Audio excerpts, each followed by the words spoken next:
नमस्ते, नमस्कार, आदाबर, जय हिंद, भारत माता की जय, वंदे मातरम, वंदे मातरम, वंदे मातरम। मैं गुरु रामानंद, मैं गुरुकुल से। आज इस बार का मंगलवार एक अद्भुत मंगलवार के रूप में हमारे सामने आया, जहाँ 726 से अधिक बच्चे दरोगा में चयनित हुए। वहीं पर मधु कश्यप एक ट्रांसजेंडर वुमेन सब इंस्पेक्टर बन के पूरे भारत में भारत का इतिहास रचा कि प्रथम ट्रांसजेंडर महिला जो सब इंस्पेक्टर बनी और जीके की क्वेश्चन बन गई है, बाद में स्टैटिक क्वेश्चन के रूप में बन गई। मैं मधु को ग्रेट सैल्यूट करता हूँ। और साथ ही साथ मैं आपको बता दूँ कि मैं एक ऐसे बच्चे को लेकर आपके सामने बैठा हूँ जिसका नाम प्रदीप प्रकाश है। शाहबाद महोत्सव हो रहा था, उसमें मैं गया था। वहाँ पर तो वहाँ कई 2200 मीटर ऊपर पहाड़ है। वो पहाड़ पर ना रास्ता है, ना बिजली है, ना पानी की व्यवस्था है। और वहाँ पर मैंने देखा तो लोगों की जागरूकता को देखा। आपको प्रदीप प्रकाश के बाबूजी से और प्रदीप प्रकाश के चाचा जी लोग से भेंट हुआ, प्रोग्राम ऑर्गेनाइज कराया था।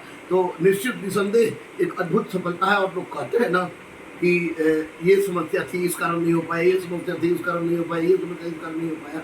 उन तमाम वर्जनाओं को, तमाम तरह के तकलीफों को सोचिए। जहाँ पानी नहीं है, सोचिए जहाँ बिजली नहीं है, सोचिए जहाँ रोड नहीं है, वहाँ पर से ये प्रदीप प्रकाश अगर दरोगा बनता है तो ये अपने आप में अजूबा है। मैं सैल्यूट करता हूँ अपने परम प्रिय मित्र विकास वैभव को।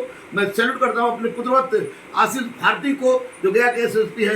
मैं सैल्यूट करता हूँ अपने दोस्त मनु महाराज को कि जिन्होंने जाकर, मैं सैल्यूट करता हूँ सुदीप लांडे को जिन्होंने जाकर रोहतास को संभाला। और विशेषकर इसमें भूमिका ग्रुप में जिस तरह से विकास वैभव और आशीष भारती ने जिस तरह की भूमिका निभाई। आशीष भारती 2 लाइब्रेरी भी खोला पहाड़ पर, और उस लाइब्रेरी में भी बच्चा ये पढ़ता था। मेरी भेंट ये वही पहली बार हुई थी। उसके बाद ये गुरुकुल में आया, मैंने गुरुकुल में बुलाया। गुरुकुल में आने के पश्चात इसने पढ़ना शुरू किया और आज 1275 दरोगा में चयनित होकर एक महत्वपूर्ण आयाम को लाया है और बता दिया है कि समस्याएं, गरीबी रोने की चीज नहीं है। गरीबी का विकल्प लाचारी नहीं, गरीबी का विकल्प कामयाबी है। और उसी का ज्वलंत उदाहरण हमारे सामने प्रदीप प्रकाश है, जिसने बिजली की परवाह नहीं की, पानी की परवाह नहीं की, रास्ता की परवाह नहीं की, सुविधाओं की परवाह नहीं की। विकास वैभव और आशीष भारती के विशेष प्रयास से जो वहाँ शांति स्थापित हुआ, और पूरा नक्सल क्षेत्र है, शांति स्थापित हुआ। और आशीष ने वहाँ 2 लाइब्रेरी भी खोली। विकास वैभव ने प्रथम तिरंगा फहराया था आज़ादी के बाद। समझिए कि विकास वैभव द्वारा वहाँ पर आज़ादी के बाद पहली बार तिरंगा फहराया गया हो, जो विकास में वहाँ पर एसपी रोहतास थे तब। और उसी क्रम में आशीष भारती जैसा एसपी गया जिसने उस क्षेत्र में शिक्षा की अलग जला दी, 2 लाइब्रेरी स्थापित हुआ। तो फिर से विकास वैभव, आशीष भारती, मनु महाराज, सुदीप लांडे को ग्रेट सैल्यूट करते हुए मैं प्रदीप प्रकाश से कुछ चंद सवाल पूछूंगा कि प्रदीप प्रकाश कैसा लग रहा है आपको? उस आप घनघोर जंगलों के बीच में एक ऊंची पहाड़ी पर, जहाँ पर ना रास्ता था, ना बिजली था, ना पानी था, वहाँ पर रह के आप वहाँ गया। मुझे सौभाग्य प्राप्त हुआ कि मैं गया और मैंने वहाँ मंच से अनाउंस किया, और उस अनाउंस को आपके पिताजी और अपने चाचा जी ने दिल पर लिया और आपको हमारे पास भेजा। तो आज उस क्षेत्र में, अघोड़ा क्षेत्र में दरोगा बने होंगे लोग, लेकिन आपके क्षेत्र में मुझे लगता है कि आज तक कोई दरोगा नहीं बना है।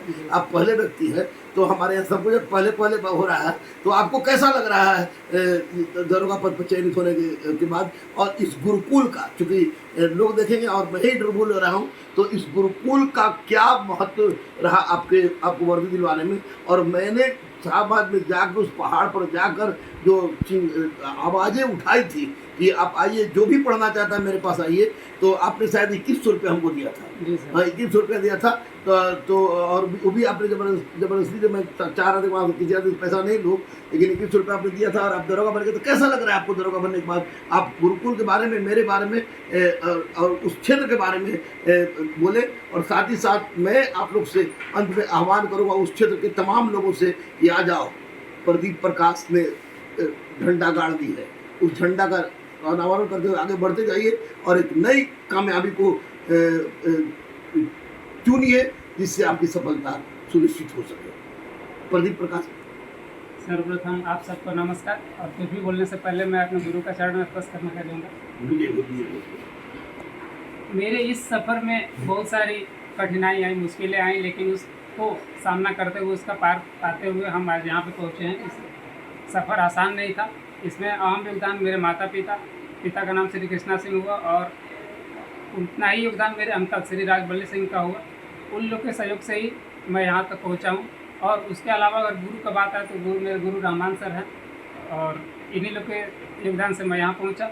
मेरा जो क्षेत्र है, मैं रोहतास डिस्ट्रिक्ट के रोहतास प्रखंड के बबनतलाव गांव का निवासी हूँ। वो ऐसा क्षेत्र है, पिछड़ा इलाका अभी तक कि वहाँ ना जो भी मूलभूत आवश्यकताएँ होती हैं वो अभी अवेलेबल नहीं है। ना अच्छा सड़क है, ना बिजली है, ना पानी है। अभी कुछ ये 2-3 साल से सड़क वड़क काम चल रहा है, रोपवे भी लग रहा है, मुख्य धारा से लोग जुड़ने का मौका मिलेगा लोगों को। लेकिन अभी भी जागरूकता जो है ना बहुत कम है। शिक्षा के मामले में अभी बहुत पीछे ये है। तो मेरा लक्ष्य यही रहेगा कि मैं अपने गांव को, समाज को मुख्य धारा से जोड़ूं। और सर जो शाहाबाद महोत्सव में जाके जो चिंगारी लगाए हैं, मैं चाहता हूं वो चिंगारी एक ज्वाला बनकर उठे और पटना में आए और हर थाना में लोग रोहतास जिला के छा जाएँ। सर भी हमारे रोहतास वासी हैं, तो बड़ा सौभाग्य होता है कि हम भी रोहतास से बिलोंग करते हैं और सर के मार्गदर्शन में यहाँ तक पहुँचे हैं।